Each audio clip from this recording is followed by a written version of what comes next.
व्यासपीठावरील सर्व मान्यवर आणि उपस्थित बांधवांनो, भगिनींनो आणि मातांनो, आत्ता तर फक्त आपल्या कार्यालयाचं उद्घाटन आहे आणि कार्यालयाच्या उद्घाटनाला एवढी गर्दी असेल तर विजयाच्या मिरवणुकीला किती असेल? आणि जागा आपण जिंकणारच, जिंकावीच लागेल. कारण संजय राऊत आपण जे बोललात ते बरोबर आहे की हा मतदारसंघ रायगड आणि मावळ म्हणजे एका बाजूला छत्रपती शिवाजी महाराजांचं जन्मस्थान आणि दुसऱ्या बाजूला राजधानी, आणि अशा या छत्रपतींच्या जिल्ह्यामध्ये आपला हक्काचा पवित्र भगवा फडकणार नाही तर दुसरं कोणतं फडकं फडकणार? या निवडणुकांमधला प्रचार हा तसाच राहणार आहे.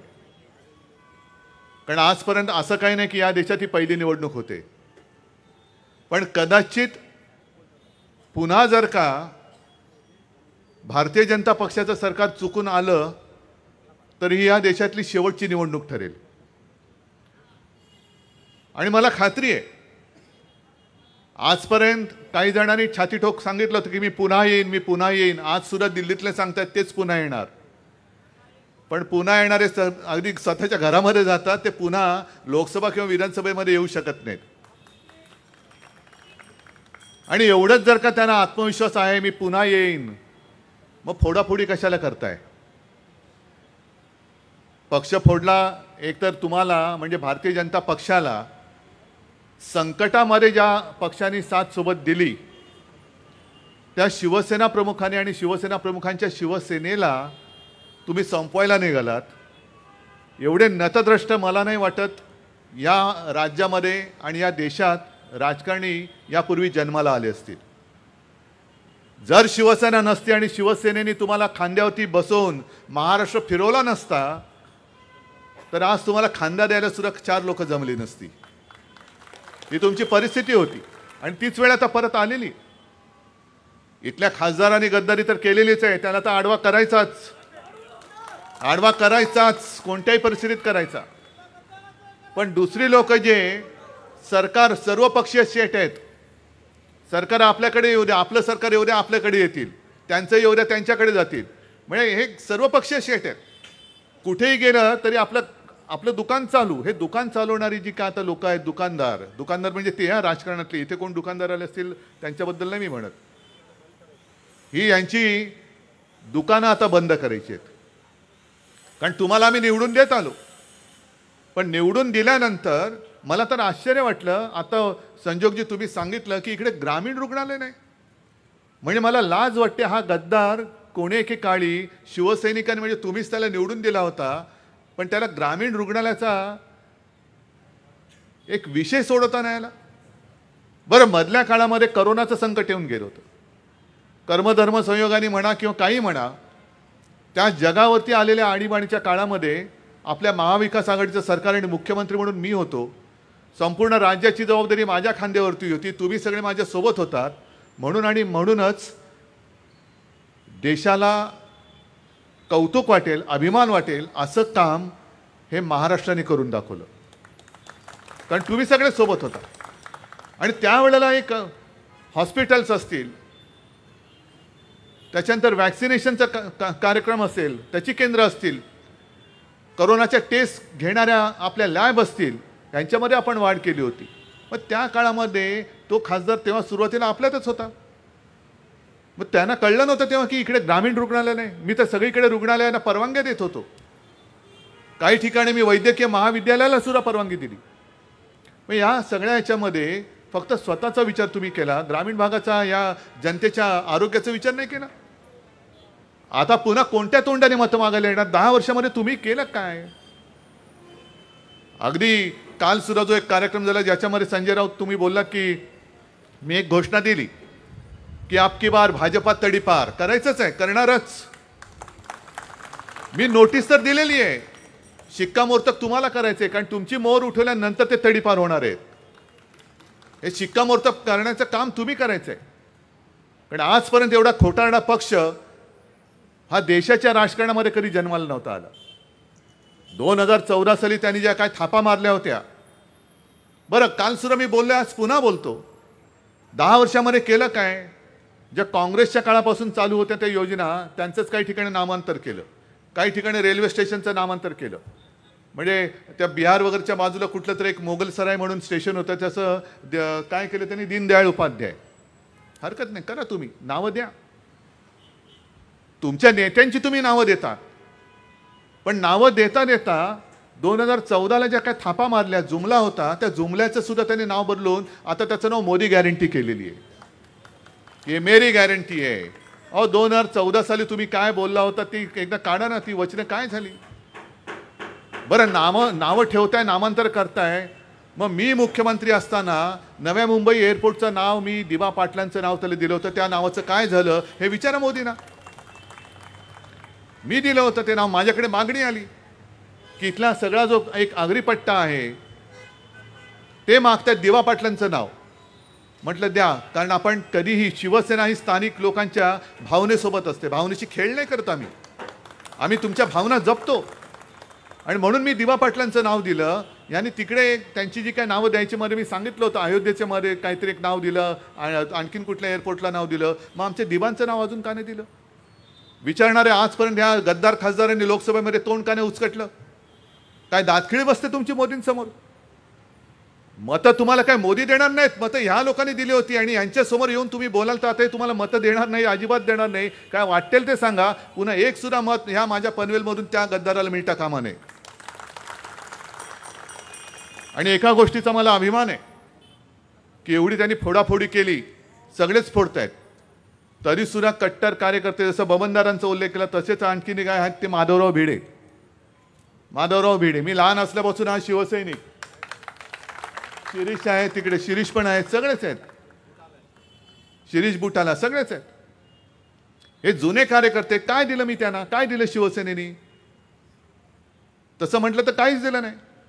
पण त्यांना हे तुमचं जे काही प्रेम मिळतंय, जो काही मान मिळतोय, त्याच्यावरती ते खुश आहेत. आणि आज बाळासाहेबांनंतर सुद्धा एवढी वर्ष झाली हे आणि ना शिवसेना सोडली ना ठाकरे कुटुंबियांपासून ते अंतरावर गेले. याला म्हणतात प्रेम, याला म्हणतात श्रद्धा, याला म्हणतात निष्ठा. आणि या सगळ्या लोकांना म्हणजे जे गद्दार झालेले आहेत, त्या गद्दाराच्या नायकाला सुद्धा विचारा, तू दाढी खाजवत, कारण आपण डोकं खाजवतो काय आठवायचं असलं, हे दाढी खाजवतात काय आठवायचं झालं तर स्वतःचीच दाढी स्वतःच खाजव, कारण पैसे खूप आहेत. दाढी खाजवायला सुद्धा भाड्याने माणसं ठेवली असतील तर मला माहिती नाही. पण तुम्हाला असं काय मी दिलं नव्हतं? ज्या बाळासाहेबांनी आणि बाळासाहेबांच्या कुटुंबियांनी तुम्हाला, शिवसेनेने जे देता येऊ शकत असेल ते सगळं तुम्हाला दिलं, तरी सुद्धा तुम्ही आमच्या पाठीत वार केलं. कोण होता इथला गद्दार खासदार? काय होती त्यांची ओळख? काहीतरी ओळख होती.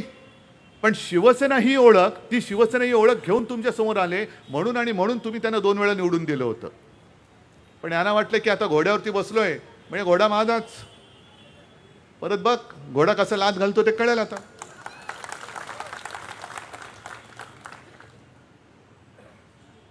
आणि नरेंद्र मोदी जे बोलतात की काँग्रेसने देशाला लुटलं, साधं गणित आहे. आणि हे गणित मी नाही, हे सुप्रीम कोर्टामध्ये आता तो निवडणूक रोख्यांचा विषय संजय तुम्ही मांडला तोच सांगतो तुम्हाला. जर का खातेनिहाय चौकशी केली, कोणाच्या खात्यात अगदी काढा, शिवसेनेच्या खात्यात किती पैसे आहेत, राष्ट्रवादीच्या किती आहेत, काँग्रेसच्या किती आहेत आणि भारतीय जनता पक्षाच्या काढा. भारतीय जनता पक्षाच्या अकाउंटमध्ये जवळपास 6 ते 7 हजार कोटी आहेत, बरोबर ना? आणि काँग्रेसच्या खात्यात किती आहेत? 700 ते 800 कोटी असतील. मग 10 वर्षामध्ये ज्या पक्षाने साधारणतः 6 ते 7 हजार कोटी रुपये लुटले, मग देशाला लुटलं कोणी? काँग्रेसने लुटलं की भाजपने लुटलं? भाजपने लुटलं ना. मग ते जे सांगतायत, पंतप्रधान सांगतायत की जो कांग्रेस ने 70 साल में नहीं किया वो हमने 10 साल में किया, सच्ची किया. जो कांग्रेस नहीं लूट सकी थी, आपने देश को लुटा. आपण देशाला लुटलं. आणि या देशातली जनता काय मूर्ख नाही की तुम्ही काय हो गरीब बिचारा माणूस 2000 रुपयाची देणगी देतोय. अहो मग प्राईम मिनिस्टर जो काय केअर फंड आहे ना, PM केअर फंड, त्याच्यात किती लाखो कोटी रुपये जमलेले आहेत, ते पैसे कोणाच्या मालकीचे आहेत? कारण त्यांनी त्याची मांडणी अशी केली की तो त्या चौकशीच्या कक्षेतच येत नाही. किती पैसे गोळा झालेत कोणालाच माहित नाही. मालक कोण, त्या केअर फंडाचा बाप कोण, कोणालाच माहित नाही. अगदी करोनाच्या काळामध्ये मला वाटतं तो फंड त्यांनी निर्माण केला आणि आपल्या इथले सुद्धा जे काही भाजपची लोक आहेत त्यांनी महाराष्ट्राला पैसे नाही दिले, त्यांनी PM केअर फंडाला पैसे दिले. मग काय म्हणून दिले? PM केअर म्हणजे कसला? PMचा अर्थ तरी काय? मग PM केअर फंड हा जर का खाजगी फंड असेल मग त्याचा बाप कोण आहे? आणि उद्या जे पंतप्रधान येतील, उद्या आमच्या महाविकास आघाडीचा आणि इंडियाचा प्राईम मिनिस्टर येणार आहे, त्या प्राईम मिनिस्टरच्या हाताखाली हा PM केअर फंड येणार आहे की नाही एवढ्याचं तरी उत्तर द्या. असेल तो खाजगी, पण जर तुम्ही पंतप्रधान म्हणजे PMचं नाव वापरून पैसे गोळा केले असतील तर उद्या जो आमच्या इंडियाचा पंतप्रधान बसेल त्याला त्या फंडाचा विनियोग करण्याचा अधिकार मिळणार आहे की नाही हे पहिलं भाजपने सांगावं. उगाच वाटेल त्याच्यावरती भ्रष्टाचाराचे आरोप करताय. म्हणजे गेल्या काही दिवसांमध्ये एक तर आपली शिवसेना फोडलीच, त्याच्यानंतर मध्य प्रदेशच्या निवडणुकांमध्ये मोदींनी आपल्या राज्यातल्या 70,000 कोटीच्या सिंचन घोटाळ्याचा एक उल्लेख केला. 4 दिवसात अजित पवार तिकडे. निर्मला सीतारामन बाईंनी लोकसभेमध्ये आता अंतरिम म्हणजे शेवटचा अर्थसंकल्प मांडताना श्वेतपत्रिका काढली, त्याच्यामध्ये आदर्श घोटाळ्याचा उल्लेख केला. 4 दिवसात अशोकराव तिकडे. म्हणजे आश्चर्य म्हणजे महाविकास आघाडीच्या चर्चेत जे हिरारीने भाग घेत होते काल, म्हणजे असंच समजा की कालपर्यंत अशोकराव आमच्यात होते, आज गेले म्हणजे आमच्यातनं गेले तिकडे. म्हणजे आज बघितलं तर ते तिकडे आहेत आणि काल बघत होतो तर ते काँग्रेसच्या माध्यमातून जोरजोरात मांडत होते, भांडत होते, ही जागा आम्हाला पाहिजे, ती जागा आम्हाला पाहिजे. कशाला पाहिजे? हे एकूण सगळे जर का बघितलं तर भारतीय जनता पक्ष हा पक्ष नाही, ही एक भ्रष्टाचारी सडकी कुचकी ही वृत्ती आहे.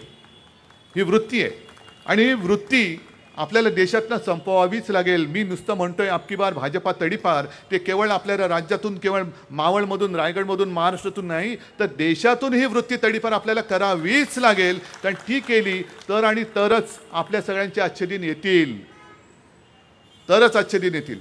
आणि म्हणून मला खात्री आहे, मी उगाच मोदींसारखं काहीतरी जुनं नातं काय सांगत नाही. हे खरं आहे की माझं आजोळ हे पनवेलचं आहे.